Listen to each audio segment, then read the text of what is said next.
the smell of burning thatch mixed with salt air from the North Sea. Sister Hilda pressed herself against the cold stone wall of the scriptorium, her hands clasped so tightly in prayer that her knuckles had gone white. Outside she could hear screaming, not the screams of battle, not the clash of weapons, but something worse. The screams of women who wore the veil of Christ, women who had devoted their lives to God. Women who had taken vows of perpetual virginity, now experiencing violations that the church would later refuse to describe in any written record. Through the narrow window, she could see the monastery courtyard.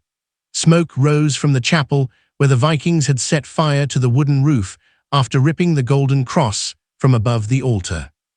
Bodies of monks lay scattered across the flagstones, their blood running between the cracks and channels that looked almost deliberate, as though the stones themselves were drinking the sacrifice. But it was not the dead monks that transfixed Hilda with a terror so complete that her body had stopped shaking and had gone rigid instead. It was what was happening to the living nuns. Sister Athelfleta, who had taught Hilda to read Latin and who knew the Psalms by heart, was being dragged by her hair toward the long ship's bead on the sand below the monastery. She was still wearing her habit, but it was torn, exposing flesh that had never been seen by any man that she had covered for 20 years since taking her vows. A Viking warrior, his bare arms covered in strange spiraling tattoos that looked like serpents consuming themselves, held her by the back of her neck, like a man might hold a struggling animal he intended to butcher or to keep. Sister Quenhild, barely 16 years old, a novice who had entered the convent only 6 months earlier to escape an arranged marriage to a Danish lord, was screaming in a language that was no longer words, just sound raw and animal, and utterly unlike the pure voices that had sung matins in the chapel only hours earlier, when the sun rose and the world was still ordered by prayer and the Benedictine rule. And Sister Eidberg, the abbess herself, a woman of 50 years who had governed the monastery with wisdom that bishops sought in their correspondence, who had copied manuscripts that preserve knowledge from Rome and Greece and the Eastern churches, was being forced to watch what the raiders were doing to her sisters before they would decide what to do with her. Her face was blood-streaked from where they had struck her when she tried to intervene. Her veil had been ripped away, revealing hair that had been hidden from all eyes for 30 years, grey and thin and utterly human, rather than the saintly abstraction the nuns represented in their covered modesty. Hilda watched from the scriptorium and understood that she was witnessing something that would never be fully recorded. The monks who wrote the Anglo-Saxon Chronicle would note that heathen men had raided the monastery. They would mention that the church was destroyed and monks were killed and treasures were stolen. They would call it the beginning of the age of Vikings, the first great raid that announced to Christian Europe that a new terror had arrived from the north. But they would not describe what happened to the nuns. They would not record the specific acts, the particular degradations, the fates of individual women whose names they knew and whose families had paid dowries for their safekeeping in holy houses. Because what the Vikings did to Christian nuns was so disturbing, so violative, not just of their bodies, but of everything sacred in medieval Christian cosmology, that chroniclers could not write it down without committing their own form of sacrilege. The documents that survive speak in silences and euphemisms. The sisters suffered greatly. Unspeakable acts were committed against the brides of Christ. God permitted the pagans to defile what was most holy. The specific details were suppressed. First by the church, which could not acknowledge such complete desecration of consecrated virgins. Later by historians who assumed the chronicle's silence meant nothing particularly noteworthy had occurred, that these were routine casualties of medieval warfare. But the Vikings knew what they had done in their sagas, told orally for generations, before being written down in Iceland centuries later. They spoke of the Christian holy women as particular prizes, valued specifically because of their sacred status, desired precisely because possessing them represented not just human conquest, but spiritual dominance over the Christian God who had supposedly protected them. The sagas use language that Christian translators struggled to render into Latin without blasphemy. Words that describe the Vikings' deliberate inversion of Christian sanctity, their conscious desecration of what their victims held most holy. And a few documents survived, hidden in monastery archives, preserved in Irish monasteries that escaped destruction, copied and recopied by scribes who knew these stories must be remembered even if they could not be spoken aloud. Letters between abbots discussing what to do about nuns who had survived Viking captivity and who were now considered defiled, unsuitable for return to consecrated life. Penitential texts that struggled to assign appropriate penance for women who had experienced violations against their will, but who had survived and who now lived in a theological limbo that canon law had not anticipated. Tonight, you will learn what actually happened when Vikings raided monasteries. What they did to the women they found there, what those women experienced during captivity, and why the church refused to record the details. You will learn about specific women whose names survived in fragmentary sources, whose fates can be partially reconstructed from evidence that was meant to be destroyed, but that escaped the flames. You will learn about the particular cruelty of violations committed not just for conquest, but for religious desecration, about women whose suffering was compounded by the knowledge that their own church would later reject them for having been victims. But before I tell you about Sister Aelfletta's fate, before I reveal what happened to the nuns taken from Lindisfarne in 793, when the Viking Age began, before I explain why Abbess would later choose death over capture, I need to take you back. I need to show you who these women were, why they had chosen monastic life, what their vows meant in the context of medieval Christianity, and how the Viking raids destroyed not just individual lives, but an entire religious and social system. If you want to understand how spiritual authority provided no protection against physical violence, how religious devotion made women targets rather than safeguarding them, how survivors of atrocities were blamed rather than supported by the very institutions that should have protected them, then you need to watch this entire video. Subscribe right now, because what you are about to learn comes from sources the medieval church tried to suppress, from documents that survived in fragments, from archaeological evidence that reveals what written records concealed. Hit that subscribe button and leave a comment telling me what you know about Viking raids, because I guarantee this story goes deeper into both Viking and Christian history than anything you learned in school. And watch all the way to the end, because I am going to tell you about the nuns who survived, what happened to them afterward, how some found ways to preserve their dignity despite everything, and how the Viking Age ultimately changed how monasteries protected their women. Now, let me take you back to the world before the Vikings came to understand who these women were and what they would lose. In the 8th century, Christian monasteries across Britain, Ireland, and northern Francia were centers of learning, wealth, and spiritual authority that had no parallel in the secular world. These were not the grim medieval clusters of popular imagination, but thriving communities that combined religious devotion with practical skills, that preserved classical learning while creating new works of art and literature, that educated both men and women, that owned vast estates and exercised political influence that sometimes exceeded that of local lords.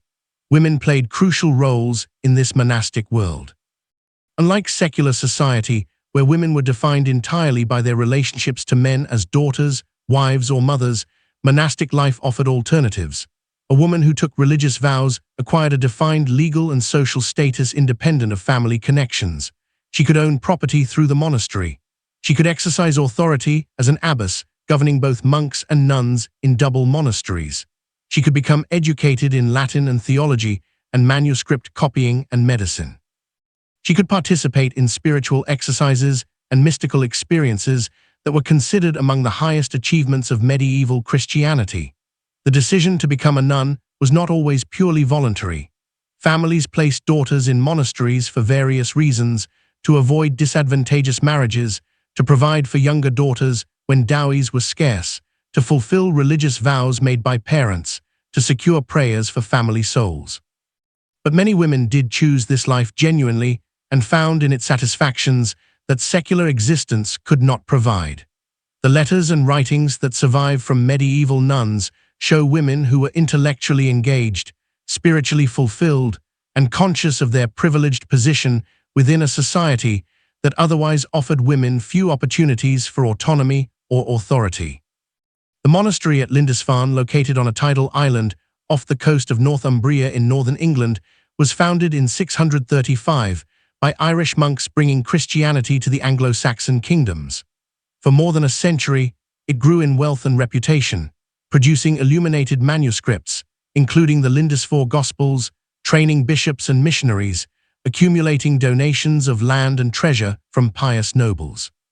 By the late 8th century, Lindisfarne housed dozens of monks and a smaller community of nuns who lived in separate quarters but shared the church for mass and divine office.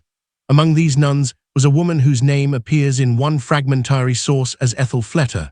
We know almost nothing about her with certainty, but the name was common among Anglo-Saxon nobility, and women of aristocratic birth frequently entered prestigious monasteries like Lindisfarne. Ethelfleta followed the typical pattern. She would have entered monastic life as a girl, perhaps at age 7 or 8, given to the monastery by parents who wanted to secure divine favor or who had too many daughters to marry off advantageously. She would have been educated in the monastery school, learning to read Latin so she could participate in liturgy, learning to copy manuscripts, learning the Benedictine rule that governed monastic life through a precise schedule of prayer, work, and rest. By the time she was in her 20s or 30s, Ethelfleta would have taken final vows of poverty, chastity, and obedience. The ceremony would have been elaborate, modeled on wedding rituals, with Ethelfleta dressed as a bride presenting herself to Christ as her eternal spouse. She would have prostrated herself before the altar while the liturgy of consecration was sung. The abbess would have placed upon her head the veil that marked her as a bride of Christ, a covering that she would wear for the rest of her life, and that symbolized her status as a woman set apart from the secular world, protected by both ecclesiastical and divine authority from male violence and sexual exploitation that were routine threats for women outside monastery walls. This protection was not merely symbolic. Canon law established severe penalties for anyone who violated a consecrated virgin. Abducting or raping a nun was not just a secular crime, but a form of sacrilege, an offense against God himself, punishable by excommunication and eternal damnation. Kings and lords who endowed monasteries believed they were securing not just prayers, but also safe refuge for their daughters and sisters, places where women could live without fear of the violence that characterized early medieval society. Where women had almost no legal protections, and where marriage or sexual exploitation were the primary fates available to those without family protection. For 20 years, perhaps more, this promise held true for Ethelfleta.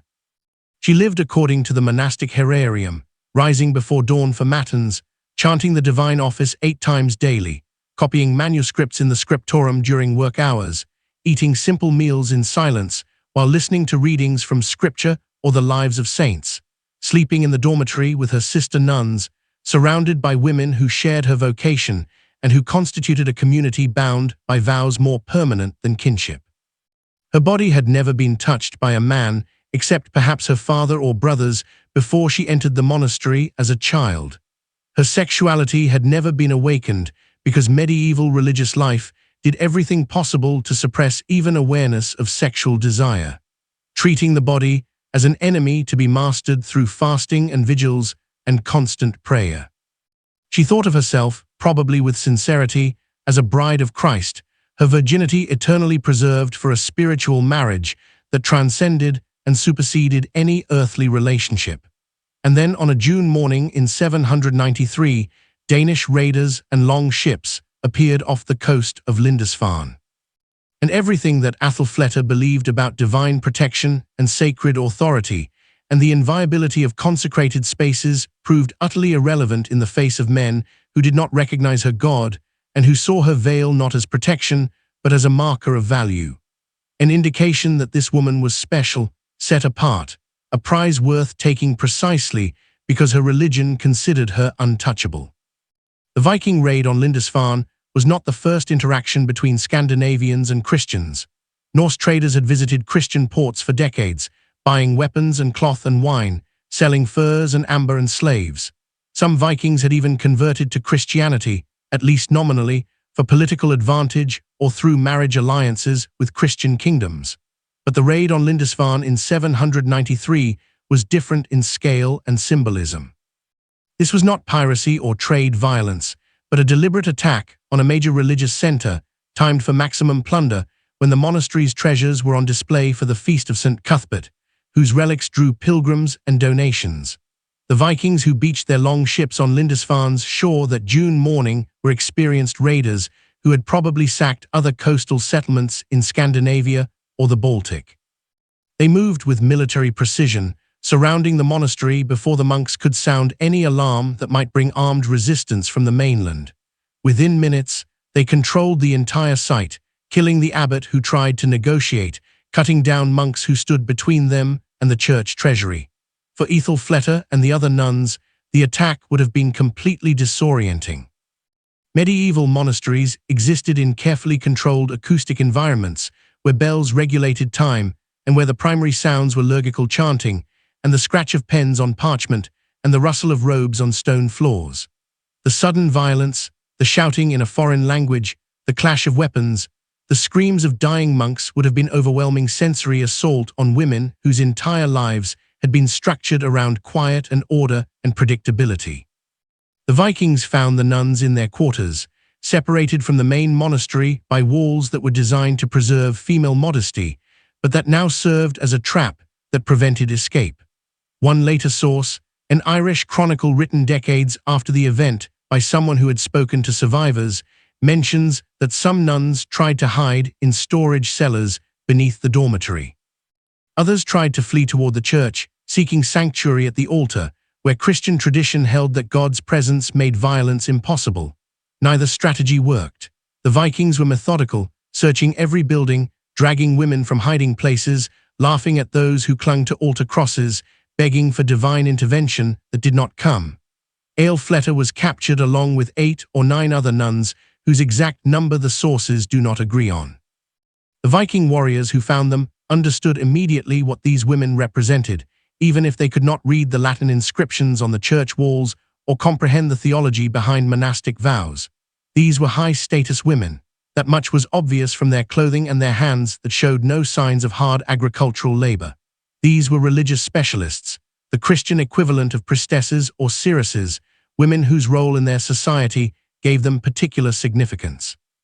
And these were virgins consecrated to their God, which meant that taking them was not just acquiring valuable captives, but was a form of spiritual conquest, a demonstration that the Christian God could not protect what he claimed to own. What happened next was recorded in the Anglo-Saxon Chronicle with a single sentence. The heathen men destroyed God's church at Lindisfarne through rapine and slaughter.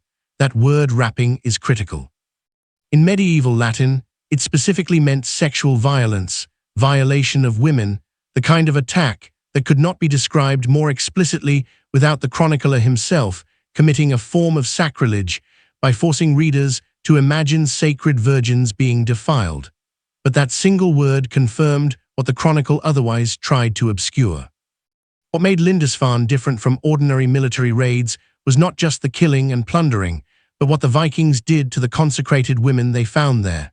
An Irish source, the Annals of Ulster, is slightly more specific. It records that in 793, the shrine of Columbell was broken open by the heathens and many of the treasures taken. The virgins of Christ were seized as booty. The phrase seized as booty places the nuns in the same category as the gold chalices and silver candlesticks and jeweled gospel covers that the Vikings stole from the church. They were valuable plunder objects to be taken and used and possibly traded. Women whose religious status made them particularly desirable to raiders who understood that their capture represented a form of psychological warfare against Christian communities. But these sources, fragmentary and euphemistic as they are, do not tell us what Æthelflætta experienced in the hours and days after her capture. For that, we have to piece together evidence from multiple sources, from accounts of other Viking raids on other monasteries, from saga literature that describes how Vikings treated female captives, from later letters between church authorities discussing what to do about nuns who survived captivity, from archaeological evidence of Viking longship construction that reveals how captives were confined during sea voyages. Æthelflætta would have been stripped of her habit. The clothing that marked her religious status almost immediately. Vikings valued fabric, and the fine wool and linen of monastic clothing could be traded or repurposed. But removing the habit was also symbolic, a deliberate erasure of the identity that Athelflaed had worn for 20 years. Without her veil, without the distinctive clothing that announced her consecration to Christ, she was just a woman, vulnerable in ways she had not been since childhood, exposed to male gaze in ways that monastic life had carefully prevented. She would have been bound, probably with leather cords around her wrists, and marched to the beach, where the Viking longships waited. The walk from the monastery to the shore was perhaps half a mile across sand and rock pools exposed by the tide. In her bare feet, with hands bound and warriors on either side, who spoke no language, she understood that walk would have lasted forever and ended too quickly. Each step taking her further from the life she had known and closer to a future she could not imagine. At the longships, she would have been forced aboard, possibly thrown into the hull where captives and cargo were stored during voyages. Viking longships were not large vessels by modern standards, perhaps 60 ft long and 15 ft wide, powered by both oars and sail. The space for captives would have been minimal, dark, cramped, reeking of bilge water and previous cargo. Multiple women confined together, some injured from the raid, all traumatized, unable to communicate with their captors, with no idea where they were being taken or what would happen when they arrived. The voyage across the North Sea from Northumbria to Denmark or Norway typically took 2 to 4 days, depending on weather and winds. 2 to 4 days confined in darkness, given minimal food and water, forced to urinate and defecate where they lay because Vikings did not waste time bringing captives on deck for sanitation. 2 to 4 days of seasickness for women who had probably never been on a boat before, who had lived their entire lives on a small island following routines so predictable that each hour was marked by bells calling them to prayer. And during those days, the evidence suggests, the Vikings began the process of breaking down their captive psychological resistance, of transforming consecrated virgins into something else entirely. The specific methods were never written down by Christian sources, but saga literature describes Vikings as pragmatic about captives, viewing them as resources to be used optimally. Female captives of high status like a fleta had multiple possible values. They could be sold as slaves. They could be kept as concubines. They could be used for short-term sexual exploitation then traded, or they could be held for ransom if their families could be identified and contacted. But with Christian nuns, the Vikings added another dimension: religious mockery. They understood from trading contacts and from previous raids that these women's value to Christians came from their virginity and their consecration to Christ. The Vikings worshipped different gods. Gods like Thor and Odin, who were associated with violence and masculine power and sexual conquest, rather than with the Christian emphasis on chastity and mercy. For Viking warriors who had grown up hearing sagas about gods who took women by force, the Christian reverence for virginity seemed not sacred but incomprehensible, a weakness to be exploited. Later sources hint at what this meant in practice. A letter from Alcuin of York, a scholar and advisor to Charlemagne, written within months of the Lindisfarne raid, mentions that reports from survivors described acts which one would blush to speak of, and which the enemies of Christ himself boasted of committed against the spouses of Christ.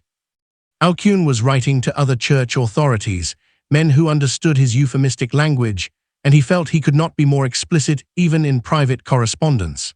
But the phrasing suggests that the Vikings deliberately targeted the nuns' religious identity, that the violations were not just physical, but were designed to destroy the women's sense of consecration, to demonstrate that their God could not or would not protect them. When Athelflaed finally reached Viking territory, probably landing somewhere on the Danish coast, or possibly in Norway or Sweden, she would have been brought before the Jarl who had led the raid, or to whom the raiders owed allegiance. This was standard procedure for valuable captives whose fate needed to be decided by someone with authority. She would have been assessed like livestock, examined for health and strength and appearance, while men who spoke no language she understood discussed her future in words that sounded like the growling of animals rather than human speech. And then at some point in the days or weeks after her capture, Athelflaed's fate was decided in ways we can only partially reconstruct from sources that speak in silences and implications. To understand what happened to Athelflaed, and the other nuns captured at Lindisfarne, we need to understand the Viking slave system and how female captives were categorized and used within Norse society. The system was well established by the late 8th century, with clear distinctions between different types of slaves based on origin, skills, and perceived value. The Norse word for slave was thr, and thralls constituted a significant portion of Viking-age Scandinavian society, perhaps 20 to 30% of the total population. Most thralls were war captives or their descendants, people taken during raids on Britain, Ireland, Francia, and Slavic territories. Female THRs were particularly valuable because they performed domestic labor, agricultural work, textile production, and sexual services that Norse free women were not expected to provide. But Christian nuns represented a special category of female captive. They were educated, literate in Latin, skilled in manuscript copying, and sometimes in medicine and herbal knowledge. They were often of aristocratic birth, which meant their families might pay ransom. Most importantly, they carried religious significance that transcended their practical skills. Possessing a Christian holy woman was a status symbol, a demonstration that a Viking warrior had struck at the heart of Christian power structures. Archaeological evidence from Viking-age Scandinavia reveals specialized buildings at major trading centers like Hedb and Kalpang, where slaves were held before being sold. These slave markets dealt in captives from across Europe, and prices varied dramatically based on the slave's origin, age, health, and skills. A healthy young woman might be worth the equivalent of several cattle or a good sword. A nun, with her education and exotic religious status, could command significantly higher prices. Some nuns captured at Lindisfarne were probably sold at these markets within weeks of their arrival in Scandinavia. They would have been displayed naked or nearly so. Standard practice that allowed buyers to assess physical condition and that served the additional purpose of humiliating captives from cultures where public nakedness was considered shameful. Christian sources mention this practice with horror, describing it as one of the most degrading aspects of captivity, particularly for women who had lived for years in monastery walls where even their hair was kept covered. Aelfleta was not sold immediately. The sources suggest she remained in the possession of a Viking warrior whose name does not survive in any source, but who apparently kept her as a concubine rather than trading her for immediate profit. This was common practice with attractive female captives of high status. The warrior would use her sexually until he tired of her or until circumstances made keeping her inconvenient, then would sell or trade her. For Aethelfleta, this transition from consecrated virgin to sexual slave would have been psychologically devastating in ways that went beyond the physical violation. Medieval Christian theology taught that a woman's virginity was a gift that could be given only once, that it was the most precious thing a woman possessed, that losing it outside of marriage was a sin that stained the soul. Even though Aethelfleta's virginity was taken by force, even though she had no choice and no ability to resist, medieval church teaching was ambiguous about whether she bore moral responsibility for what happened to her body. The theological implications would have tormented her perhaps as much as the physical abuse. She had vowed perpetual virginity to Christ. That vow had been broken, not by her choice, but broken nonetheless. Did this mean she was no longer a bride of Christ? Did it mean her 20 years of monastic life had been negated? That she was now a defiled woman unsuitable for religious life?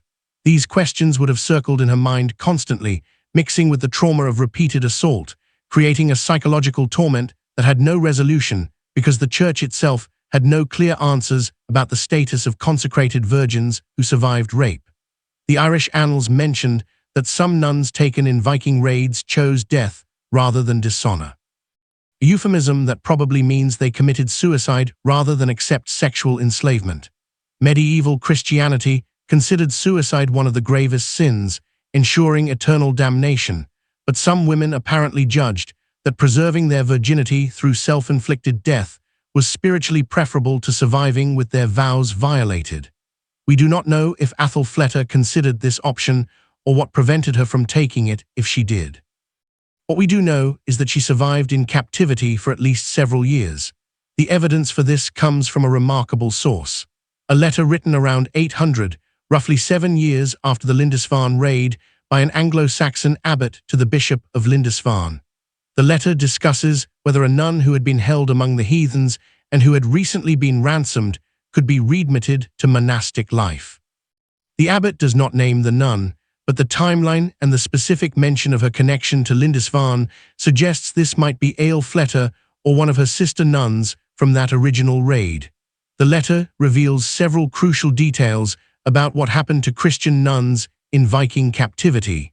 First, it confirms that some nuns did survive for years, which means they successfully navigated the brutally high mortality rates of thalldom or disease, abuse, and harsh labor conditions killed many captives within months. Second, it indicates that at least some families or church authorities attempted to ransom captive nuns, paying significant sums to recover women whose religious status made them symbolically important, even if they were now considered defiled. Third, it shows that the church struggled with how to treat these survivors, unsure whether women who had been sexually enslaved could resume religious vocations. The abbot's letter argues that the nun in question should not be allowed to return to monastic life, not because of any sin on her part, but because her presence would trouble the consciences of other nuns and would create scandal if word spread that the monastery housed a woman who had been a Viking's concubine. He suggests instead that she should be provided with a small allowance and encouraged to live quietly in the world, perhaps as a laywoman attached to a church in some supporting role that did not require vows. This solution, pragmatic as it might have seemed to church authorities, meant that Aelfleta's survival would be punished almost as severely as if she had died. She could not return to the only life she had known for 20 years. She could not resume her identity as a bride of Christ. She had no family that we know of to take her in. Her parents probably long dead, and any siblings unlikely to accept a sister who had been a slave and concubine to pagans.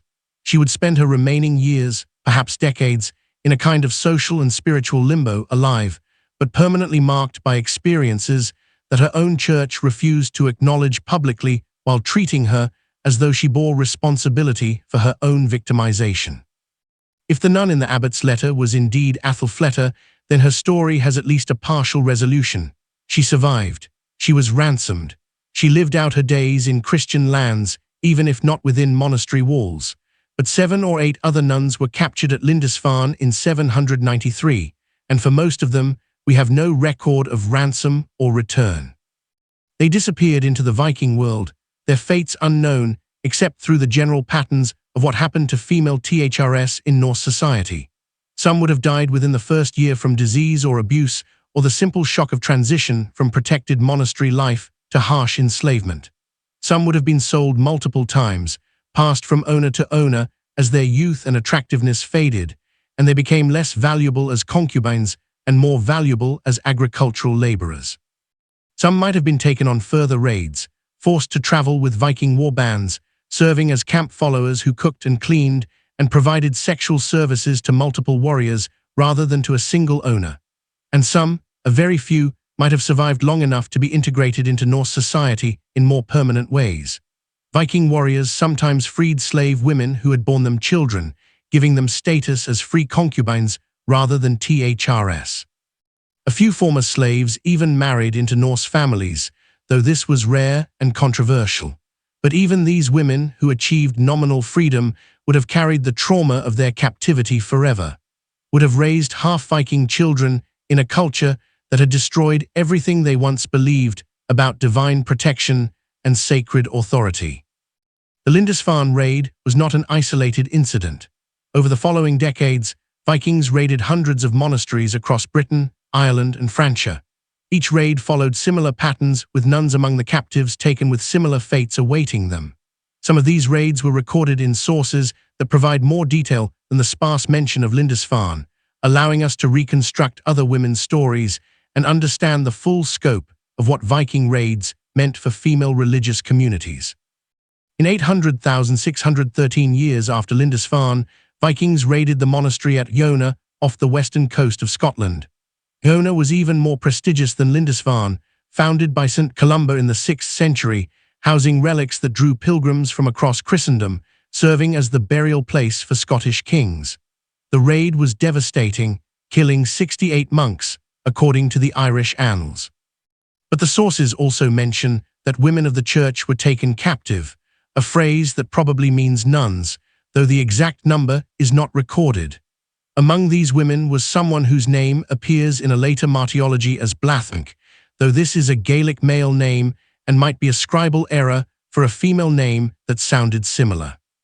The martyrology, written 2 centuries after the raid by Irish monks preserving oral traditions, describes this person as a virgin devoted to Christ who was held by heathens and who suffered greatly but who remained faithful. The text is frustratingly vague about the specific sufferings, using standard hagiographic language about spiritual constancy under persecution. But the phrasing about remaining faithful though her body was defiled confirms that sexual violence was part of her captivity. What makes this martyrology entry remarkable is its description of what happened when the woman was eventually returned to Ireland, ransomed after several years by her family. The text says she could not enter the monastery again, but instead lived among the lay women performing works of charity until her death. This matches the pattern from the Lindisfarne survivor. Even women whose faithfulness was recognized and who were commemorated as quasi-martyrs could not resume monastic vocations after Viking captivity.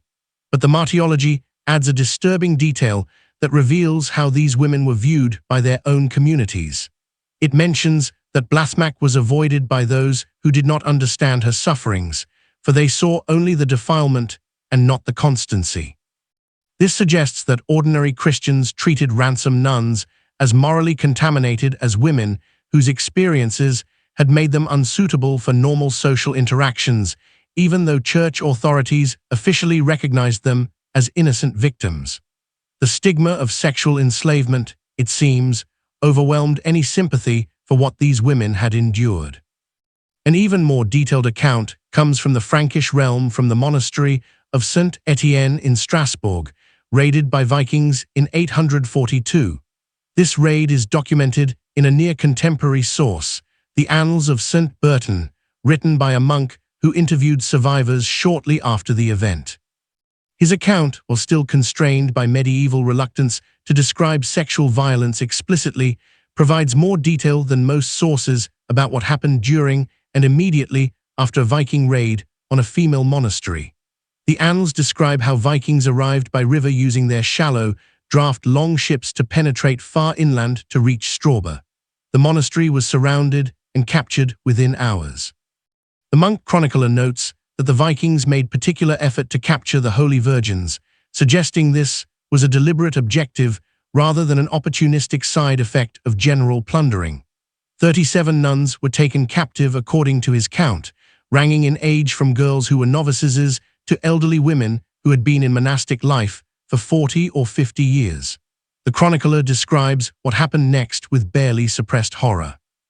The Vikings used the women shamefully, caring nothing for their sacred status, laughing when the women called upon Christ to protect them. This mockery of Christian faith appears repeatedly in sources describing Viking treatment of nuns. It suggests the violations were not just about sexual gratification, but were explicitly designed as religious desecration, as demonstrations that the Christian God was powerless to protect even his most devoted servants. The Strasbourg chronicler mentions one nun by name, Richelda, who was the abbess, and who was in her 50s at the time of the raid.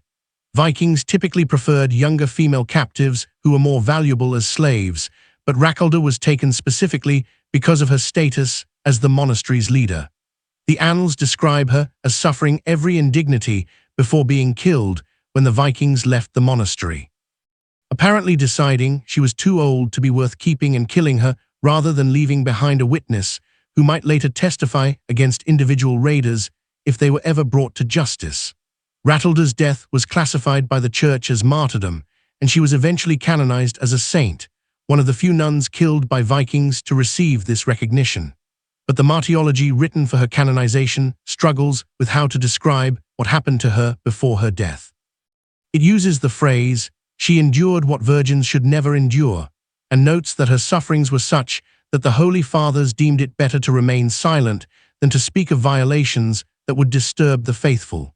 Even centuries later, when compiling official saints' lives that were meant to be exemplary and inspiring, the Church could not bring itself to describe specifically what Vikings had done to captured abbesses. The 36 other nuns taken from Strawborg disappear from the historical record. None were ever ransomed or known to return. They vanished into the Viking slave networks that stretched from Ireland to Constantinople, from Scandinavia to North Africa. A vast trafficking system that moved captives across enormous distances to markets where Christian women from good families commanded high prices from buyers who valued them as status symbols, as exotic possessions, as proof of Viking dominance over Christian civilization. To fully understand what captive nuns experienced, we need to examine the Viking slave trade more systematically, looking at how it functioned, where captives were taken, what kind of lives they led in bondage, and what archaeological and textual evidence reveals about the treatment of female THRS in Norse society. The Viking Age slave trade was vast and sophisticated, operating on scales that rivaled the later transatlantic slave trade in terms of the number of people moved and the distances they traveled. Archaeological excavations at trading centers like Hedib, Burra, and Dublin have uncovered evidence of large-scale slave markets, including specialized buildings for holding captives, shackles and chains for restraining dangerous slaves, and written records on rune sticks that mention slave prices and ownership transfers. Female slaves were particularly valuable in this system. Norse society had constant demand for women to perform domestic labor, textile production, and agricultural work. Free Norse women spent their time on household management and weaving, which was considered prestigious and honorable, but they did not perform the grunt labor of carrying water, cleaning, food preparation, and field work. THRL women did this work, and households competed to own multiple female slaves as status symbols demonstrating wealth and power. But Christian nuns represented a special category within the female slave market. Their education made them valuable for specialized tasks. Some were used as scribes, copying documents in Latin for Viking leaders who were beginning to interact regularly with Christian kingdoms and who needed written records, even if they themselves could not read. Some were employed as teachers, instructing the children of elite Viking families in Latin and Christian theology, which became increasingly important as Norse rulers converted to Christianity for political advantage and needed their children educated in ways that would allow them to function in Christian European politics. Others were kept specifically as concubines, their religious backgrounds making them exotic and desirable. Saga literature contains multiple references to Charles and wealthy Bondi-free farmers who boasted about owning Christ women or veil women, terms that specifically identified former nuns. These references are always brief, mentioned casually as background details rather than as significant plot points, which suggests that owning a former nun was common enough to be unremarkable in Viking society, even as it represented ultimate degradation from a Christian perspective. The sagas also reveal that Vikings understood the particular psychological vulnerability of Christian nuns regarding sexuality. One saga mentions a Viking who kept a captured nun as a concubine, specifically because she wept when used, implying that her continued distress was part of her attraction to her captor. That her inability to accept her situation made her more rather than less desirable to a man who valued her suffering as proof of his power over both her body and her God. This is psychological torture mixed with sexual abuse, a deliberate infliction of maximum suffering that went beyond the physical acts to target the victim's sense of self and sacred identity. Some nuns in Viking captivity bore children to their captors.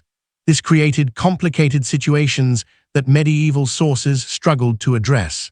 Children of slave women were themselves slaves under Norse law, owned by the mother's owner. But children of Viking fathers could sometimes claim limited inheritance rights or could be freed at their father's discretion. For a former nun, pregnancy represented another layer of trauma. She had vowed perpetual virginity, had thought of herself as Christ's bride, now carried the child of a pagan man who had raped her, and faced the prospect of bearing a child who would be raised in Norse culture, worshipping Norse gods. We know from later sources that some of these children did survive, and that their mixed heritage had significant historical consequences. Genetic studies of modern Icelandic populations show substantial ancestry from the British Isles, carried by female slaves who were brought to Iceland during its settlement in the 9th and 10th centuries. Many of these women were probably nuns or at least Christians from monastery-adjacent communities. Their descendants spread through Nordic populations, meaning that the genetic legacy of Viking raids on monasteries persists today in millions of people who have no idea their ancestors include both Viking raiders and the Christian holy women they enslaved. The archaeological record provides additional evidence about the lives of female THRS.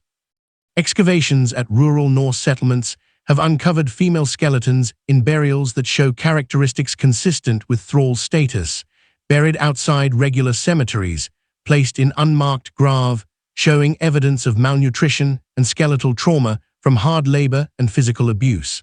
Some of these female skeletons show evidence of repeated injuries to forearms and hands.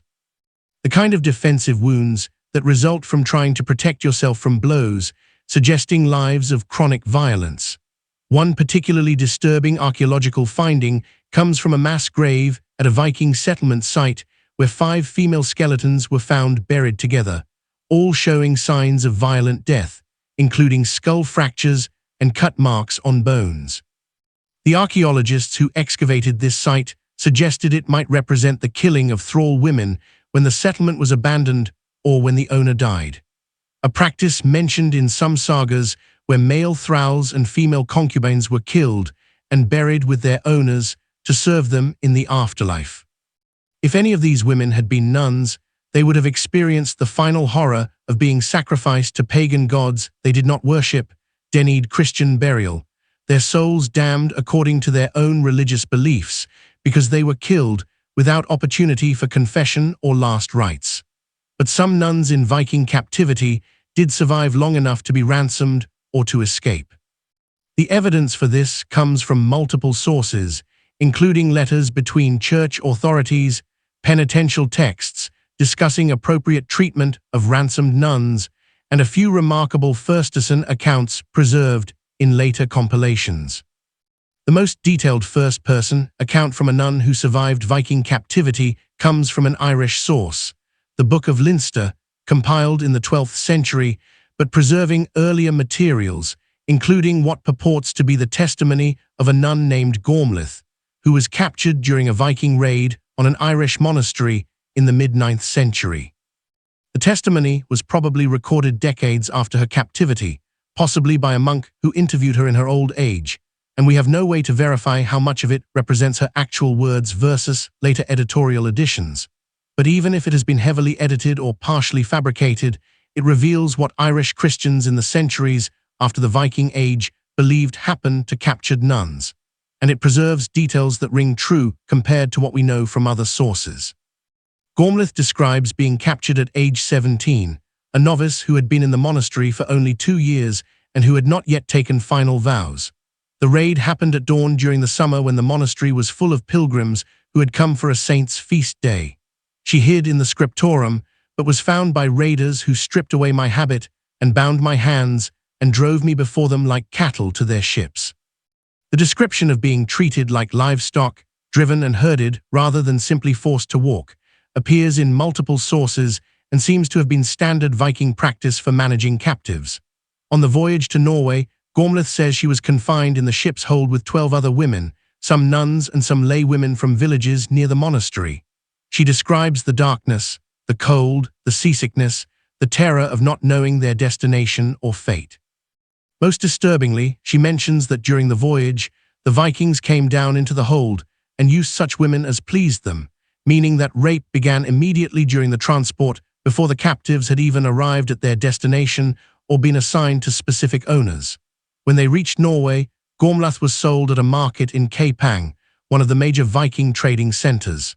Her description of the slave market is harrowing.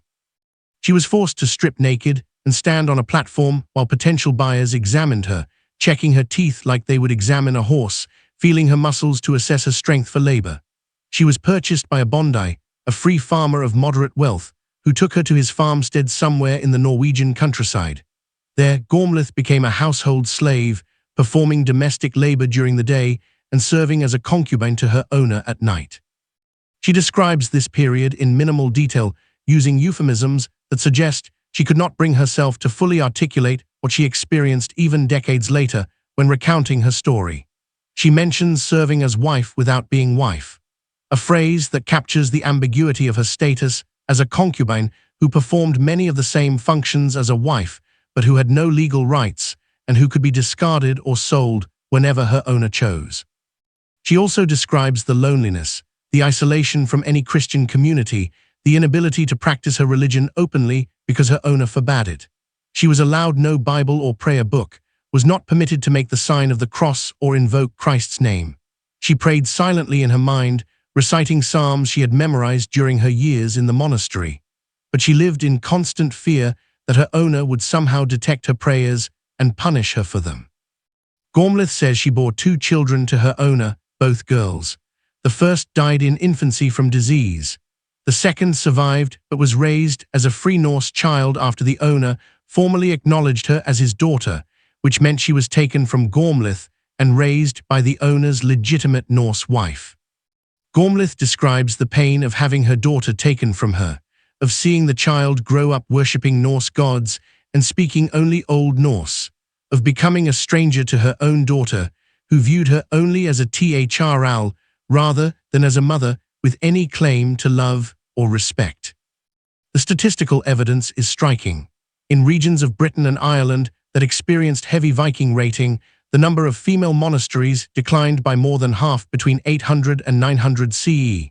Some were destroyed and not rebuilt, others converted to male-only institutions, still others relocated, so far inland that they lost their economic bases and eventually closed from lack of resources.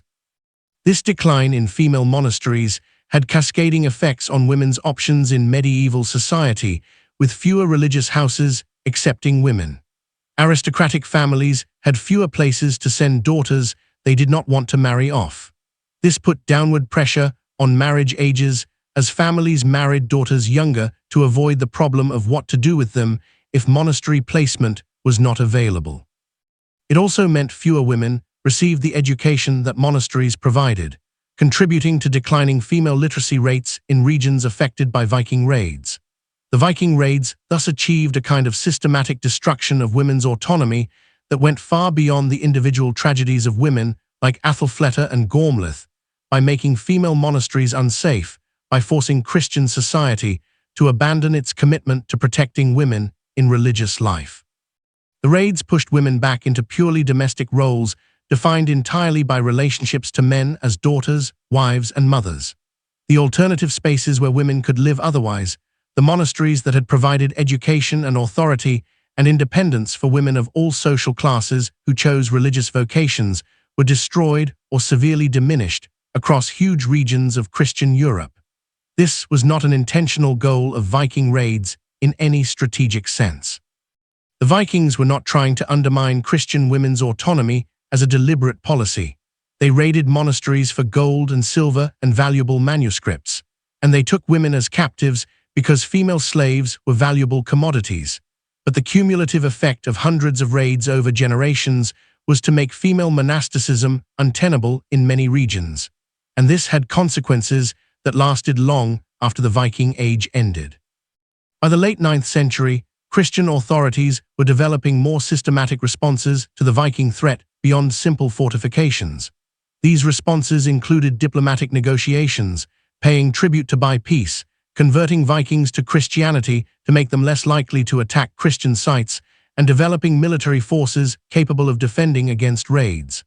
One surprising response was the establishment of what might be called prisoner exchange or ransom networks. Churches and monasteries across Christian Europe began setting aside funds specifically for ransoming captives from Viking slavery. This was formalized through religious orders dedicated to this purpose, with monks and clergy negotiating with Viking traders to identify and purchase Christian captives for return to their homelands. These ransom efforts had mixed success. They did manage to recover some captives, including some nuns, whose stories we know from the sources already discussed. But the existence of a reliable ransom market also created perverse incentives for Vikings, who learned that Christian captives, especially high-status ones like nuns, could be held for ransom rather than simply enslaved, potentially making them more valuable than other categories of captives. This may have actually increased the targeting of monasteries and the deliberate capture of religious women who Viking raiders knew would command high ransom prices.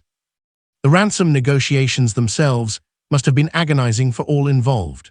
Christian negotiators had to interact with Viking raiders and slavers to treat them as legitimate business partners rather than as the murderers and rapists that Christian sources universally condemn them as being. They had to set values on human lives, deciding how much to pay for a nun's freedom, while knowing that every coin paid enriched the Vikings who would use that wealth to fund future raids.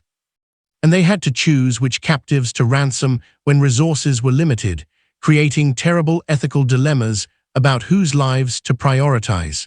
The women being ransomed had to deal with their own complicated feelings. Being ransomed meant survival and return to Christian lands. But it also meant returning to communities that would view them as defiled, that would exclude them from religious life, that would treat them as permanent reminders of Christian vulnerability rather than as survivors who deserved support and reintegration. Some women apparently refused ransom, preferring to remain in Viking lands where their status was at least clear as THRS, rather than returning to Christian society where their status would be ambiguous and shameful. One remarkable source, a letter from a bishop to a monastery in northern Francia, discusses a nun who was offered ransom after 5 years of captivity and who declined, sending word through the negotiator that she preferred to remain where she was than to return to be shunned by those who should welcome her.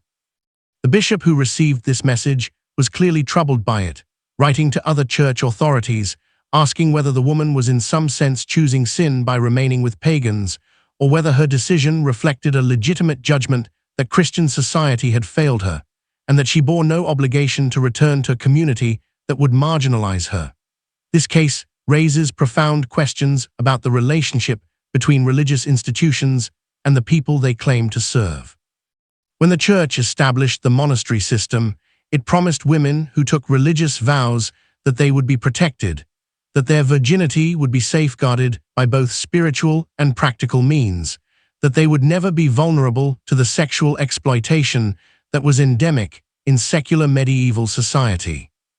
When that promise was broken by Viking raids, when consecrated virgins were raped and enslaved, the church's response was to exclude survivors from full participation in religious life on the grounds that they were defiled, even while acknowledging they bore no sin. This institutional failure is one of the darkest aspects of the entire story.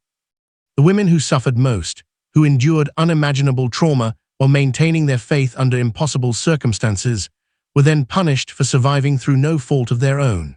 And this pattern continued not just during the Viking Age, but for centuries afterward, with Christian institutions consistently failing to support women who survived sexual violence, instead treating them as morally compromised regardless of the circumstances of their victimization. The Viking Age gradually ended in the 10th and 11th centuries as Scandinavian kingdoms converted to Christianity. As the raiders themselves became settled rulers of territories they had conquered, as military resistance to Viking raids became more effective. The last major Viking raid on a monastery occurred in the early 11th century, and by 1200, the Scandinavian kingdoms were fully Christian and integrated into European political and religious structures. But the trauma of the Viking Age persisted in Christian memory for centuries afterward. Liturgical texts from regions that had experienced heavy Viking raiding included special prayers asking God to protect against heathen fury and to safeguard the brides of Christ from defilement. These prayers continued to be recited long after the Viking threat had ended, suggesting that the psychological wound had not healed even when the physical danger was past. For women religious, the Viking Age left permanent marks on how female monasticism was organized and protected.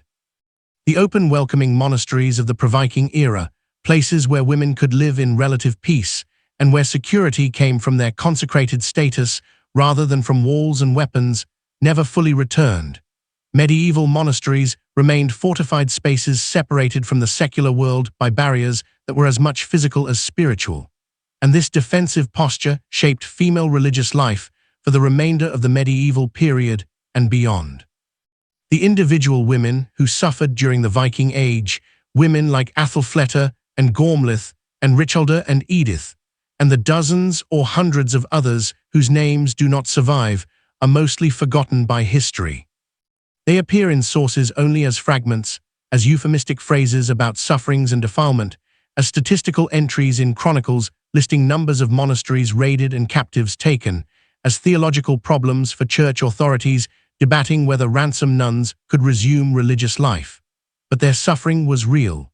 The psychological and physical trauma they endured was as severe as anything that happens to victims of modern conflicts and atrocities. The rape, the enslavement, the forced separation from everything familiar, the constant fear, the loss of identity, the bearing of children to men they despised, the isolation from religious community and practice that had given meaning to their lives, the eventual marginalization by their own societies if they survived. All of this represents human suffering on a scale and of a type that should not be forgotten or dismissed as merely routine casualties of medieval warfare.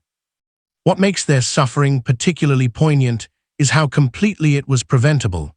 These were women who had specifically chosen religious life, in part to escape the very dangers that then found them in monastery walls. They had been promised protection, had devoted their lives to God in exchange for safety and purpose, only to discover that consecration provided no shield against violence, that divine protection was either absent or manifested in ways that required them to endure rather than to be rescued, that survival would be punished almost as severely as death. The question Sister Hilda faced as she hid in the scriptorium at Lindisfarne, watching her sisters being dragged to Viking ships, the question that Gormlath articulated decades after her captivity, the question that every nun who survived Viking raids must have asked, was fundamentally about whether God's protection meant anything at all. They had been taught that consecrated virgins were under divine protection, that their vows established a relationship with Christ that transcended earthly vulnerability. The Viking raids proved this was false, or at least that divine protection operated in ways that had nothing to do with preventing suffering and everything to do with demanding that women endure unimaginable trauma while maintaining faith. Medieval theologians never satisfactorily answered this question. They could not explain why God allowed consecrated virgins to be raped and enslaved. They could not reconcile the promise of divine protection with the reality of Viking raiders killing and plundering at will. They fell back on vague statements about mysterious divine purposes and about suffering being a form of spiritual test. But these platitudes offered cold comfort to women experiencing trauma or to communities dealing with survivors whose suffering the Church itself then compounded through theological rigidity and social exclusion.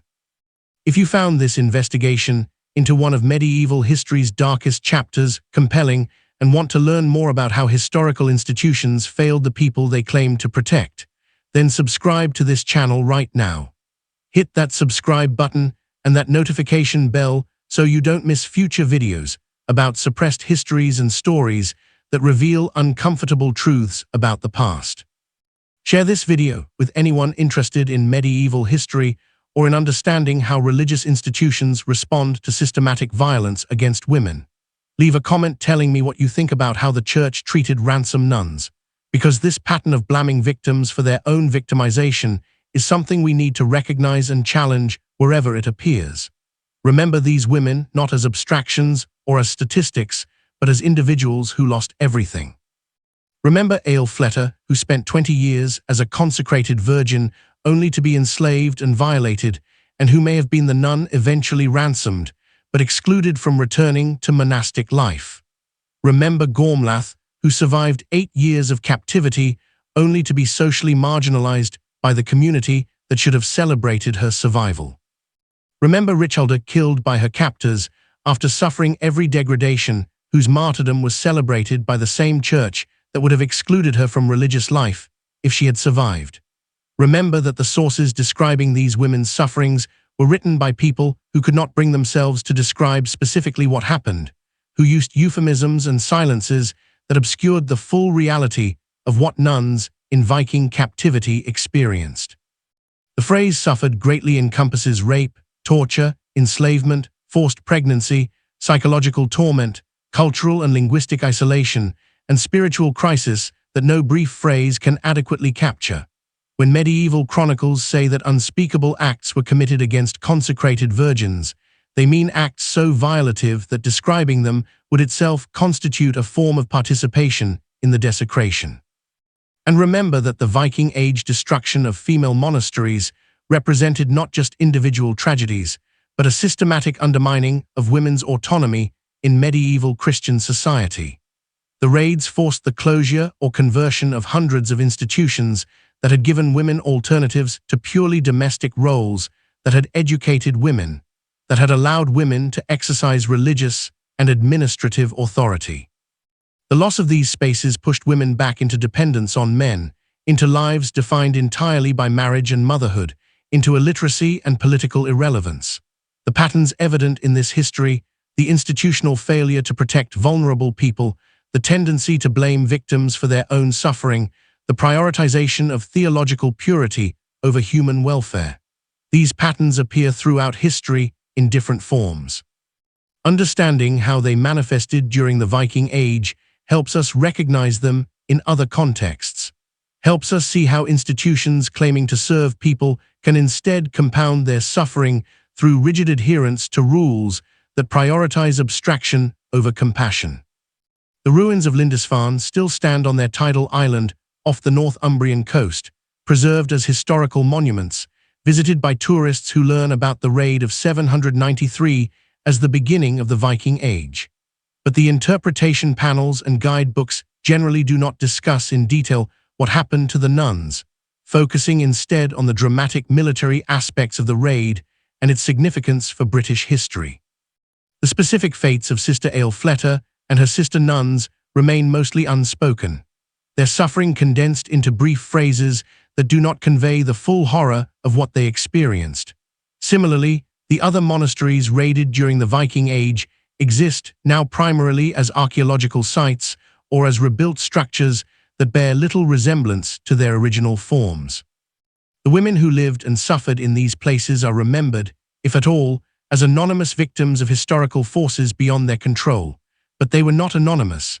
They were individuals with names and families and hopes and fears. Women who made choices about their lives and who had those choices destroyed by violence they did not deserve and could not prevent. This video has told their stories as well as fragmentary sources allow. Has honored their memories by refusing to let euphemism and silence obscure what they endured. Has insisted that their suffering matters and should be remembered even when it makes us uncomfortable. The Vikings who raided monasteries are often romanticized in modern popular culture as adventurous explorers and skilled warriors. And while those characterizations are not entirely wrong, they obscure the reality that Viking success was built partly on systematic violence against defenseless people, including women who had explicitly chosen religious life in hope of escaping exactly such violence. If understanding this history makes you uncomfortable, if it challenges romantic notions about the Viking Age or raises difficult questions about how religious institutions treat survivors of sexual violence, then the discomfort is appropriate.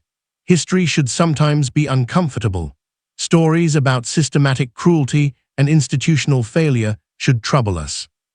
And the specific story of what Vikings did to Christian nuns was forbidden to record precisely because it was so deeply troubling that medieval Christians could not contemplate it without experiencing spiritual and psychological distress. But we do not honor victims by remaining silent about their suffering. We do not serve truth by perpetuating euphemisms that obscure historical realities. And we do not learn from the past if we refuse to examine its darkest chapters with honesty and specificity. The women who suffered during the Viking Age deserve better than to be reduced to brief chronicle entries about unspeakable acts. They deserve to be remembered as whole human beings whose suffering was real and whose survival when it occurred was testimony to human resilience in the face of unimaginable trauma. See you in the next video, where we will continue exploring histories that challenge comfortable narratives and that reveal truths about power, violence, and institutional failure that remain relevant today.